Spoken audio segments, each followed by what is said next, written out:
Hello guys, good morning. Ayan, tingnan nyo guys anong ginawa ko guys. Ito yung guys na, na isda na, yung nakita nyo na prito. Tingnan nyo guys, oh. Diba? Nilagay ko ng itlog. At syempre, lagyan natin ng ating white pepper. Ayan, sayang kasi tapon guys eh. Pagkatapos, lagyan natin ng asin. Para may lasa siya, oh, diba? Ano lang guys. Lagyan natin pampalasa, oh, diba? May ano na yan guys, may itlog na yan. So, kailangan kaya tadagdag natin ng itlog. Lagyan natin guys ng garlic and onion. So, mamaya prituhin natin para maging masarap siya. Halo-halo ba? Ihalo-halo lang natin ba? Alam mo ba noon pa yan. Kaya namimiss ko yung mga ganitong gawain guys. So, yan, may itlog na yan. Yan. Yan muna natin. At syempre, lagyan natin ng cornstarch. Cornstarch. Yan. 2 spoon. Kasi malalaki yung isda. At saka yung tinanggal ko yung isda guys, hindi ko dinurog. Ganito lang meron din. Makikita nyo naman eh. Dagdagan ba natin itong itlog? Huwag na yata. Diba? Mamaya prituhin natin to. Yan. Ano lang yan guys, lagyan ko lang ng itlog, isang itlog. Kasi naiwan ang isda kahapon eh. Diba? Ulam na. Tik na yun. Ayan, ito na guys. Hinalo-halo ko muna guys bago ko prituhin. Isda to guys na prito na may sobra. At nilagay ko siya ng garlic, onion, cornstarch. Wala naman ako harina, cornstarch lang. Tsaka ito lang, itlog. Malalaki ni guys, yung isda na iwan. Di ba? Yan, at pipituhin na natin guys. Ito na guys, at maglalagay na tayo ng oil. Mamaya-maya konti pag mainit na yan guys, pipituhin na natin yung ating ginawang isda na may kasamang garlic, onion, and white pepper at saka itlog. Gaya ng sinabi ko guys, sayang naman din itatapon natin. Marami pa naman tayong solusyon na pwede gawin ito.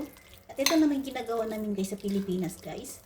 Pag may mga naiwan na pagkain, ito nilagay namin yung harina. Tingnan nyo guys diba? Ganun lang, di pa pala masyado mainit. Pero mainit na rin yan. Diba? Sabi ko sa inyo eh.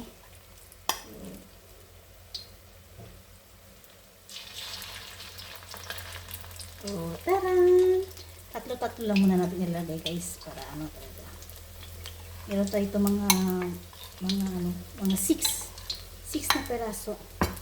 Ulam. May ulam na si Dorarat guys para sa ating fried rice at may kasamang ano ba tawag yan guys na isda. Tinanggal natin na isa-isa. At nilagay natin ng harina at saka itlog at garlic, onion at saka may kasamang white pepper. So, ang pagluto dyan guys, sa pagprito natin kailangan slow fire lang tayo para hindi masunog agad. Ay!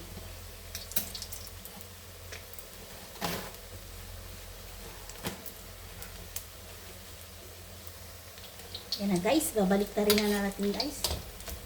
Diba? Sabi ko sa inyo. Lahat ng bagay, marami paraan. Yan.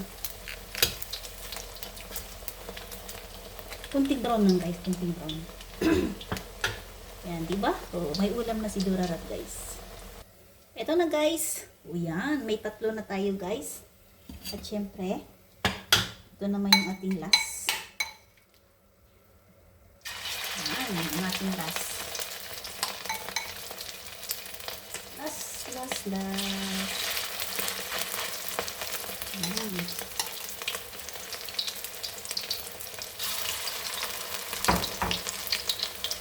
Yan yung kamay ko guys.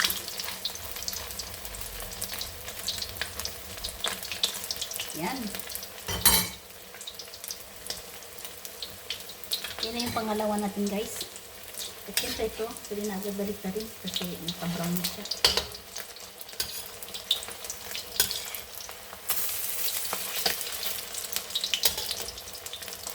ko lang alam kung alam niyo ba yung ganitong gawain guys. Yung mga naiwan na isda pagkagabi. Pwede natin lutuin ng ganito. Lagyan mo ng ano, tatanggalin mo yun sa buto. Tanggalin isa-isa. Huwag mo na yan, marami kunti. O, diba guys? O, tingnan nyo guys. O, diba? Ulam na. O, ganyan yan. Diba guys? O, diba guys? O, pakita ko sa inyo guys. Yan. Ganito lang siya guys. O, diba? O, luto na din yung isa. Okay na yata to. Yan, okay na. Wow. Very good. Meron na tayo pang ulam guys. Tanggalin na natin. Hindi natin masyado ano guys. So, diba? I-off na nga natin ating apply. Ito na guys. O, diba? Kung tinapon natin yung isda natin na iwan, edi sayang. O, ngayon ito na guys. Gaya ng sinabi ko guys, tanggalin nyo guys sa buto-buto. Tapos, lagyan natin ng cornstarch, garlic, onion, at syempre yung itlog. O, diba? May ulam na tayo guys. Tara guys, kain na tayo. Thanks for watching. Bye-bye.